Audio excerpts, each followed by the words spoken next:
ఏ రాజకీయ పార్టీ అయినా సరే మేము అధికారంలోకి వస్తే పేదలకు మంచి చేస్తాం, పేదలకి సంక్షేమ పథకాలు ఇస్తాం అని చెప్పడం చూసాం. కానీ ఆంధ్రప్రదేశ్ లో మాత్రం మేము అధికారంలోకి వస్తే కులం చూడడం, మతం చూడడం, ప్రాంతం చూడడం, వర్గం చూడడం, ఎక్కడ వాళ్ళని అక్కడ వెంటబడి తరుముతామంటూ బెదిరిస్తున్న పార్టీలను చూస్తున్నాం. ఎలా చూడాలంటారు అసలు ఈ పరిస్థితిని? ఆంధ్రప్రదేశ్ నమస్కారం. రాజకీయం తెలిసిన రాజకీయ నాయకుడు అయితే ఫస్ట్ మనం అనుకున్నట్టుగా ప్రజలకి ఏ సంక్షేమం ఇస్తాము, ఏ అభివృద్ధి కుంటి పెడతాను పూర్తి చేస్తాము, ప్రజలకి ఏమేమి కావాలని మేము సమకూరుస్తామని చెప్తారు. రౌడీ మాసత్వం గల ఏం చేస్తాడు? పొడుస్తా, కరుస్తా, నరుకుతా, లేపేస్తా, సించుతా కింద నుంచి పైకి ఈ మాట్లాడతారు. ఈ మాటలోనే అర్థమవుతుంది అతను మాట్లాడే రాజకీయ నాయకుడా రౌడీ అని అక్కడ అర్థమవుతుంది కదా. ఇక అర్థమైంది. ఒకసారి చూశారు, పొరపాటు నోటేసి తీసేశారు. ఇంక ఆడికోళ్ళు వచ్చేది వాళ్ళకి కలగాల్సి మొత్తం అని కలగానే కళ్ళు మూసుకుని కావాలంటేనే స్వర్గానికి పైన అవ్వాల్సింది తప్ప వాడికి అధికారం అనేది ఆంధ్రప్రదేశ్ ఇచ్చే అవకాశం ఎటు పరిస్థితులు లేదు.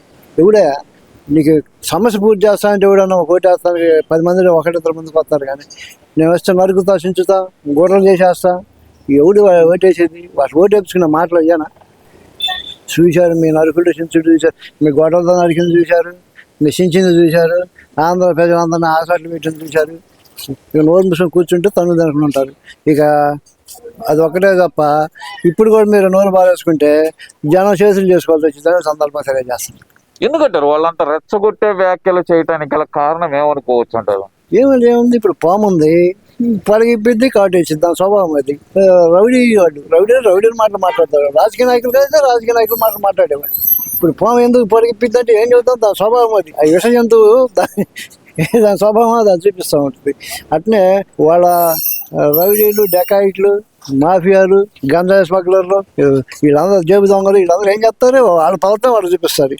ఒక చదువుకునే వ్యక్తి ఏం చేస్తాడు? మర్యాద, మంచి చెడు, ఎడ్యుకేషన్ పరంగా, మర్యాద పరంగా మాట్లాడతాడు. ఇప్పుడు మన సమాజంలో నలుగురిలో డిఫరెన్స్ మనకు కనపడతానే ఉంది కదా. మరి ఇంకా దాని గురించి మనం తెచ్చాక అనుకోవాల్సి పనిలేదు. వాళ్ళ మాటల్లోనే వాళ్ళు ఏందో మనం అర్థం చేసుకోవాల్సిన అవసరం ఎంతైనా ఉంది. అర్థం చేసుకున్నారు కూడా ప్రజలు. ఫస్ట్ తొలిగా ఒకసారి మోసపోయారు, ఇప్పుడు అర్థం చేసుకొని తీసేశారు. ఇక దాన్ని వాళ్ళకి అవకాశం ఇవ్వాల్సిన అవసరం లేదని గట్టిగా ఆంధ్రప్రదేశ్ నిర్ణయించుకున్నారు. ఇక మేలకుండా ఊరుకున్నా అంటే నోరు బాస ఇప్పుడు నోరు బారేసుకోకుండా ఊరుకుంటే జనం చేతులు చేసుకోకుండా ఉంటారు. ఇప్పుడు నోరు బారేసుకుంటారు, జనం చేయి చేసుకోవాల్సిన పరిస్థితి తెచ్చుకుంటారు. అంతకుమించి ఏం లేదు. అంబటి రాంబాబు కూడా దీక్షల మీద దీక్షలు చేస్తున్నాడు కదా వరుస పెట్టి. దేనికి దీక్ష చేస్తుంది? పేదవాడికి అన్నం పెట్టడం చేస్తుందా? అసలు పేదవాడికి, ఆకలైన వాడికి ఆ అన్నం ఇల్లు తెలుసుద్ది. ఈ డెకాయిళ్ళకి, దొంగలకి, దోపిడీదారులకి వీళ్ళకి ఏం తెలిసింది? ఏమన్నా దోసుకొని వస్తారు, పర్వాలు బోరాలు తింటారు, మందు వేసుకొని ఏసీలో పడుకుంటారు. వాళ్ళకి ఏం తెలిసింది? ఆ నిజమైన శ్రమజీవికి, ఆకలి చేయనటువంటి ఆకలి ఇల్లు తెలుసుద్ది. ఇటువంటి యాదవులు ఏమైనా మాట్లాడతారు. మంచి చెడు ఆలోచించుకునేవాళ్ళు ఆంధ్రప్రదేశ్ స్పష్టంగా ఆలోచించుకుంటున్నారు. కరెక్ట్గా సమాధానం చెప్పారు. ఇక మీరు నోరు మూసుకోకుండా ఎట్లా నోరు మారేసుకోకుండా ఉంటే మీకు తగిన బుద్ధి చెప్పడానికి ప్రజలు కూడా సిద్ధంగా ఉన్నారు. మీరు మాట్లాడితే ఏదైనా పద్ధతిగా మాట్లాడండి. మాజీ సంబంధించేదంటే మీరు మాజీలు కాబట్టి ఇక ఎట్లా మేము ఎట్లా మాట్లాడదామంటే ఇక జన మార్పు రావాల్సి వస్తుంది. ఇక మేము కూడా ఎట్లా చేతులు చేసుకుంటాం, చేయి చేసుకోవాల్సి వస్తుంది. అలాంటి పరిస్థితి తెచ్చుకోవద్దని చెప్పి ఈ సందర్భంగా వైసీపీ పార్టీ అన్నా క్యాంటీన్లకి మేము పూర్తిగా వ్యతిరేకం అని చెప్పి అంబటి రాంబాబు స్టేట్మెంట్ ఇవ్వటాన్ని అసలు ఎలా చూడాలంటారు? వాస్తవం వాళ్ళు చెప్పింది. వాళ్ళు పేదవాడికి అన్నం ఏంటంటే ఓర్చుకోలేరు, శ్రమ పని చేసుకొని పోతుంటే ఓర్చుకోలేరు. వాళ్ళకి కావాల్సింది ఏంది? గంధం అమ్ముకునే బ్యాచ్ కావాలి వాళ్ళకి, రౌడీలు కావాలి వాళ్ళకి, దోపిడీ దొంగలు కావాలి వాళ్ళకి, మాఫియా ముఠా కావాలి వాళ్ళకి. వాళ్ళు దాన్నే ప్రోత్సహిస్తారు. అంటే వాళ్ళు దొంగలు, రౌడీలు, డకాయిట్లు కాబట్టి వాళ్ళ ముఠాన్ని వాళ్ళు ప్రోత్సహించి పని చేస్తారు తప్ప రాజకీయ నాయకుడు అయితే ఏం చేస్తాడు? నా రాష్ట్రంలో ప్రజలు ఏం ఇబ్బంది పడుతున్నారా? ఆహారానికి ఇబ్బంది పడుతున్నారా? ఏదన్నా రోడ్లు లేక ఇబ్బంది పడుతున్నారా? లేకపోతే ఏదన్నా చేసుకోవడానికి పని లేక ఇబ్బంది పడుతున్నారా? చదువుకోవడానికి ఏమన్నా స్కూల్లో కానీ ఎట్లా ఇబ్బంది ఉండి అట్లా చేస్తారు రాజకీయ నాయకులు. వీళ్ళు రాజకీయ నాయకులు కాదు కదా, వీళ్ళు రాజకీయ నాయకులు కాదని వాళ్ళ నోటి వాళ్ళే చెప్తున్నారు. కాబట్టి వాళ్ళని గురించి అనుకోవటం కూడా పద్దాక మన టైం వేస్ట్. ఇప్పుడు రాష్ట్రంలో ఎన్నో అభివృద్ధి కార్యక్రమాలు జరగాల్సి ఉన్నాయి. వాటి గురించి చర్చించుకొని వాటికి డెవలప్ గురించి మరి ప్రభుత్వానికి కూడా సూచనలు ఇవ్వటం, ఇట్లాంటి మంచి అవకాశాలు చూసుకోవాలి తప్ప పద్దాక యాదవుల గురించి మాట్లాడుకోవడం కూడా అనవసరం చెప్పి అనుకుంటున్నాను. అభివృద్ధి ఎక్కడ ఉందో అసలు రాష్ట్రంలో అంటున్నారు కదా. అభివృద్ధి అంటే గనక ఎవరైనా ప్రశ్నిస్తే గనక అరెస్ట్ చేయడం అదే అభివృద్ధి కాని వస్తుంది తప్పితే రాష్ట్రంలో అభివృద్ధి కానట్లేదు అంటున్నారు కదా. అభివృద్ధి కానరాదు. వాళ్ళు ఏం చేస్తారు?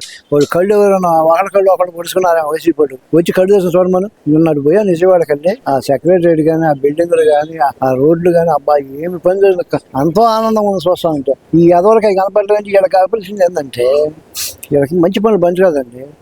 ఎవరైతే 10 మంది గంజాయి అమ్ముకుంటారో అప్పుడు ఆనందం ఉంటుంది వీళ్ళకి. 10 మంది ఆకలి ప్రాణం పోయిందనుకో అప్పుడు ఆనందం ఉంటుంది వీళ్ళకి.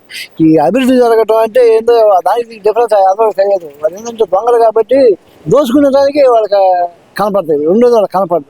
ఈ సినిమాలో బ్రహ్మానందం గారు చేంజ్ చేస్తాడు, మెడలో గొల్లు దొంగ ఉంటాడు. ఆ సందర్భంగా భార్య వస్తుంది మెడలో గొల్లు చేసుకొని. కానీ వాడికి ఎవరు అనేది వాడికి అనవసరం, వాడికి ఆ మెడలో ఉన్న గొలుసే కనపడుతుంది. వాడికి పెళ్ళమా లేకపోతే పక్కింటి వాడి పెళ్ళమా లేకపోతే ఎవరో వాడికి అనవసరం, మెడలో గొలుసుంటే తెలుసుకోకపోవటం. అట్నే వీళ్ళు కూడా ఏదైనా దోచుకున్నా కోసం దోచుకోవటం, చెడు వాళ్ళని పోసేయటం తప్ప మంచి వాళ్ళకి కనపడదు.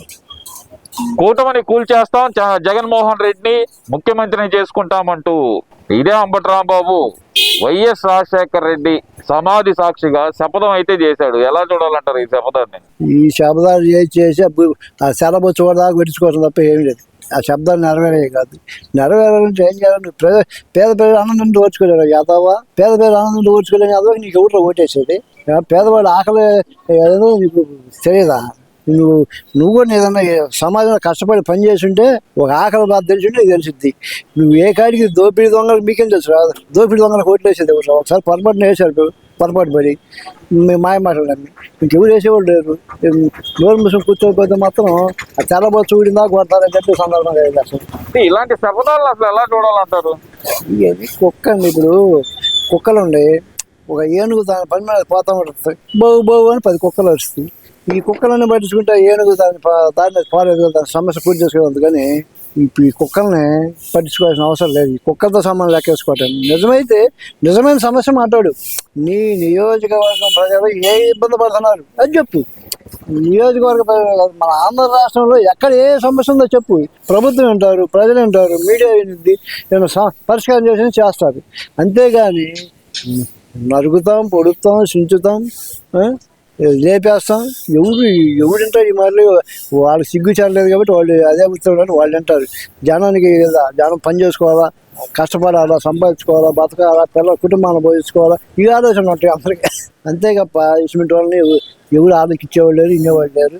ఇక ఏంటంటే వీధి కుక్కలుగా రాసుకుంటే వచ్చుకుంటూ ఉంటారు. ఇక ఈ వీడియో నచ్చితే లైక్ చేయండి. అలాగే మా ఛానల్ ని ఫస్ట్ టైం కనుక చూస్తున్నట్టయితే ఇప్పుడే సబ్స్క్రైబ్ చేసుకుని పక్కనే ఉన్న గంట సింబల్ ని యాక్టివేట్ చేసుకోండి. అప్పుడే మేము పెట్టే ప్రతి వీడియో మీకు నోటిఫికేషన్ గా వస్తుంది. అలాగే ఈ వీడియో పూర్తిగా చూసినందుకు ధన్యవాదాలు.